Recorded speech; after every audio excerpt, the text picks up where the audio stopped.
Bonjour les sixièmes, aujourd'hui, troisième et dernière heure de cours concernant le chapitre 8 des chrétiens dans l'Empire. Ce que nous avons vu, le lieu dans lequel apparaissait la religion chrétienne, autour de Jérusalem, la Palestine. On est au 1er siècle, on est donc au Proche-Orient. Un homme, Jésus, qui dit qu'il est le Messie, c'est-à-dire le Fils de Dieu sur terre, ressuscité. Une religion qui petit à petit se diffuse en Europe ainsi qu'en Asie mineure. Elle est basée sur un texte, le Nouveau Testament, qu'on appelle aussi les évangiles, c'est-à-dire la bonne nouvelle. Une religion qui devient la religion officielle de l'Empire romain à la fin du IVe siècle. C'est ce qu'on va voir d'ailleurs aujourd'hui. Ce qu'on a cherché à montrer, c'est comment cette religion s'est progressivement imposée, notamment en Europe. On a vu d'abord comment elle était née avec les apôtres et Paul de Tarse qui diffusent la religion chrétienne, les écrits chrétiens partout en Europe, notamment par les voyages avec Paul de Tarse. On a vu dans le Grand 2 les rites, les croyances et les persécutions. Deux croyances importantes, la résurrection de Jésus, les miracles de Jésus, des rites que sont le baptême, la lecture des textes, la prière et l'Eucharistie. Rappelez-vous l'Eucharistie, le partage du pain et du vin qui représente le corps et le sang de Jésus. Et enfin les persécutions que subissent les chrétiens tant que leur religion n'est pas officiellement reconnue dans l'Empire romain. On passe aujourd'hui au Grand 3, dernière partie. On va voir que la religion chrétienne devient une religion de l'Empire romain. Notez-le et faites pause. Pour cela, une activité, christianisme et Empire romain. Une activité qui est basée sur deux documents. D'abord, document 1, page 126, et document 4 de la même page. Vous allez prendre ces documents. Vous allez commencer d'ailleurs par lire uniquement le document 1, ce qui va nous permettre de répondre à la première question. Quelle décision est prise dans ce document? À quelle date elle est prise? Et par qui elle est prise? Allez-y, lisez, répondez à la question et on corrige ensemble juste après. On y va pour la correction. Alors, la décision qui est prise, vous l'avez ici. Nous donnons aux chrétiens, comme à tous, la liberté et la possibilité de suivre la religion de leur choix. Donc les chrétiens vont avoir la liberté de culte, la liberté religieuse. À quelle date? On est en 313, et par qui? Notamment par l'empereur Constantin. Alors vous avez pu mettre aussi Licinius Auguste. En fait, il y a deux empereurs romains à l'époque, mais moi, celui qui m'intéresse, c'est particulièrement l'empereur Constantin. Donc, Constantin, empereur romain, décide de l'édit de Milan. Un édit, c'est un texte, en 313, et la décision, c'est la liberté de culte. Complétez-le, corrigez-le, et faites pause. Bon, cette décision de liberté de culte, elle est très importante, parce que ça veut dire que les chrétiens ne seront plus persécutés pour leur religion. Puis je vous rappelle aussi que on a vu précédemment, on a parlé du concile de Nicée, une réunion durant laquelle les règles religieuses étaient écrites pour la religion chrétienne. C'est sous la direction de l'empereur Constantin que ce concile de Nicée a été organisé, qu'il a eu lieu. Donc c'est un empereur important pour les chrétiens. Question numéro 2, on va passer au document suivant, celui-ci. Quelle décision est prise? À quelle date? Et par qui? Vous lisez. Vous répondez aux questions et on corrige ensemble juste après. Allez, on y va pour la correction. Alors la décision, regardez, vous l'avez ici. Nous décrétons que seuls auront le droit de se dire chrétiens ceux qui se soumettent à cette loi et que tous les autres sont des fous, des insensés, sur qui pèsera la honte et l'hérésie. Autrement dit, nous voulons que tous les peuples placés sous la douce autorité de notre Clémence vivent dans la foi que l'apôtre Pierre a transmise aux Romains. Autrement dit, il faut que tout le monde devienne chrétien. On est en 380, on a l'empereur Théodose qui prend cette décision. Le christianisme devient la religion de l'Empire. C'est Théodose qui le décide, en 380, et c'est l'édit de Thessalonique, un texte signé à Thessalonique. Tout le monde doit devenir chrétien. Le christianisme est la religion de l'Empire. On arrive donc à la question 3 qu'on va faire ensemble. Quelle est la conséquence de cette décision pour les non-chrétiens?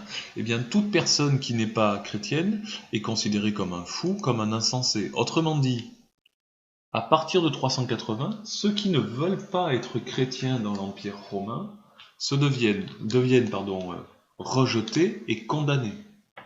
Vous comprenez que c'est un retournement complet par rapport à ce qui se passait avant. On a vu lors de cours précédentes que les chrétiens étaient persécutés pour leur religion jusqu'au IIIe siècle, la fin du IIIe. Au IVe siècle, non seulement les chrétiens obtiennent la liberté de culte, ils ont le droit de croire, mais en plus, 67 ans plus tard, le christianisme devient la religion de l'Empire, la religion officielle. Toute personne qui n'est pas chrétienne est rejetée et peut-être condamnée. Ce qui est intéressant, c'est que la religion chrétienne, là, elle est utilisée par les empereurs pour essayer d'unifier le territoire, en disant, eh bien, tout le monde va être chrétien. On va tous avoir la même religion dans l'Empire romain. Et on va voir comment ça se manifeste, avec notamment un empereur, l'empereur Constantin. Vous avez ici une pièce de monnaie qui date du IVe siècle, qui représente Constantin. Relevez-moi les éléments qui montrent que Constantin est un empereur chrétien. C'est assez simple, il y en a un principalement, le deuxième on l'écrira pas forcément. Relevez-le, faites pause et on le corrige ensemble juste après. Bon, pas vraiment de difficulté, mais sur sa pièce, on a deux symboles. D'abord, on a la croix, évidemment qui fait référence à la religion chrétienne et à la crucifixion, quand Jésus est mort sur la croix. Et ici, deux lettres, X et le P, qui symbolisent Jésus, Christ en grec. Donc on a des symboles qui sont associés, comme la croix, ainsi que les lettres X et P.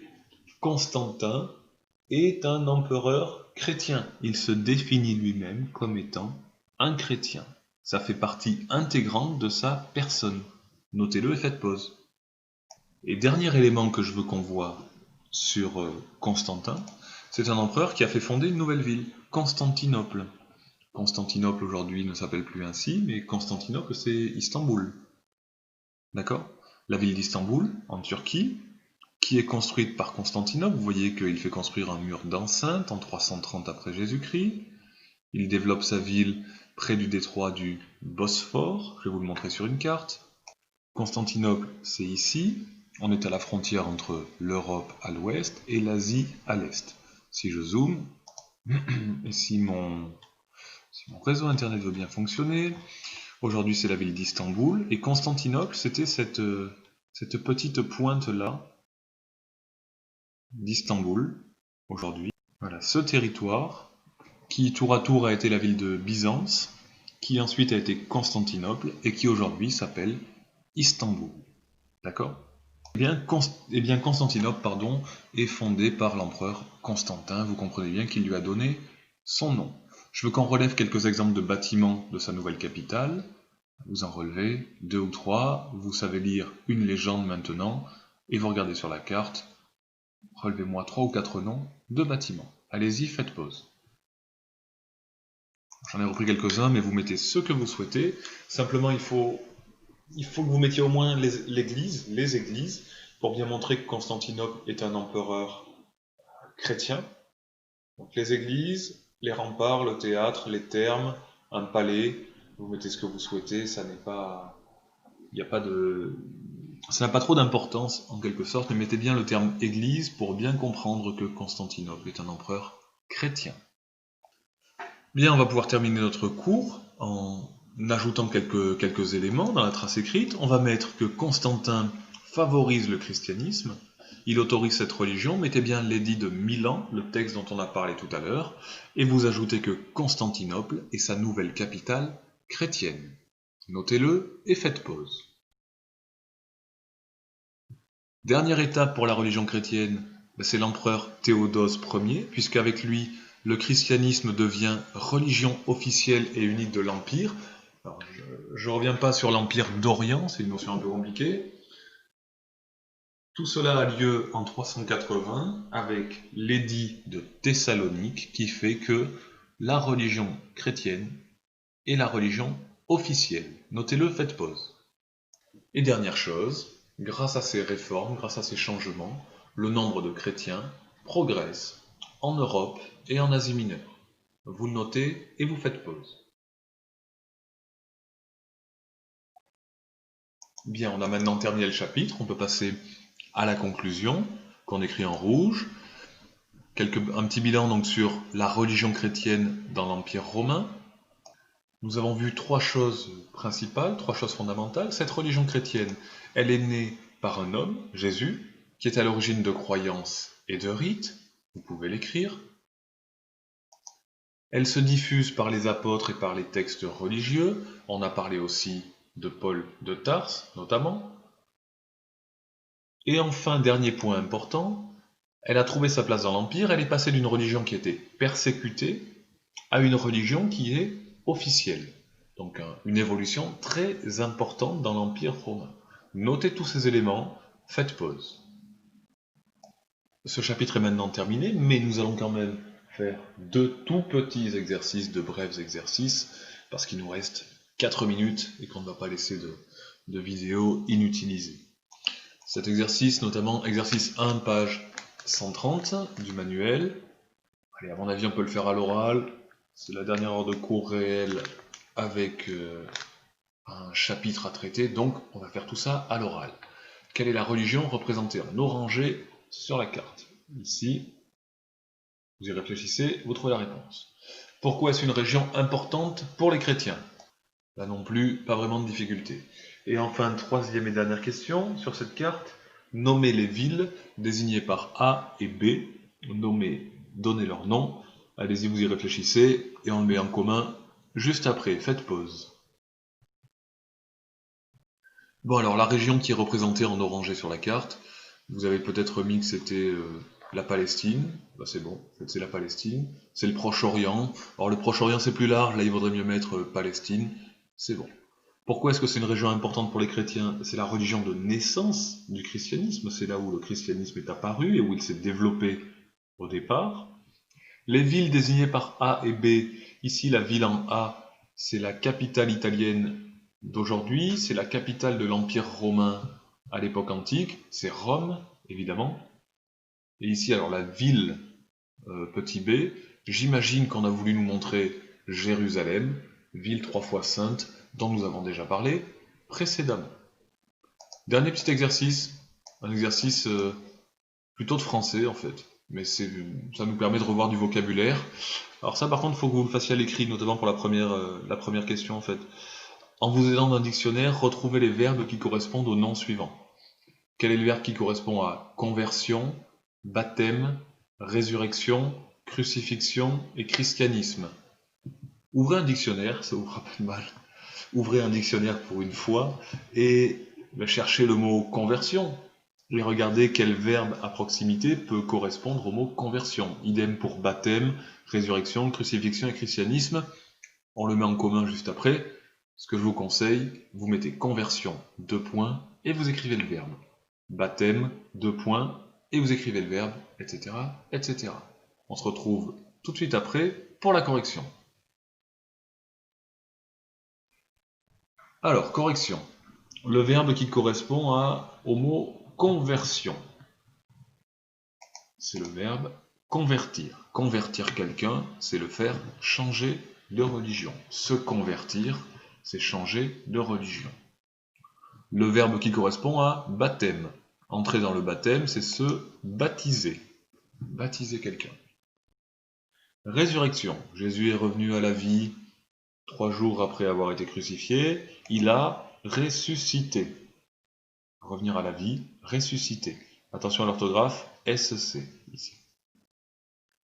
Jésus est mort sur la croix, c'est la crucifixion, il a été crucifié. Crucifié, ça vient du mot croix. Dernier verbe, enfin dernier nom qui donne un verbe, le christianisme, quand on donne la religion chrétienne à quelqu'un, on le christianise. Le verbe christianiser. Voilà pour les verbes qui correspondent au nom que vous avez à l'écran. On ne va pas faire la question sur les connecteurs logiques parce qu'on manquera de temps pour la corriger. Ce chapitre est terminé, notre programme est terminé, notre année est terminée. J'espère que vous avez bien compris ce chapitre. Dans tous les cas, si vous avez des difficultés, vous m'envoyez un message, j'y réponds, même si on se trouve à la fin du mois de juin.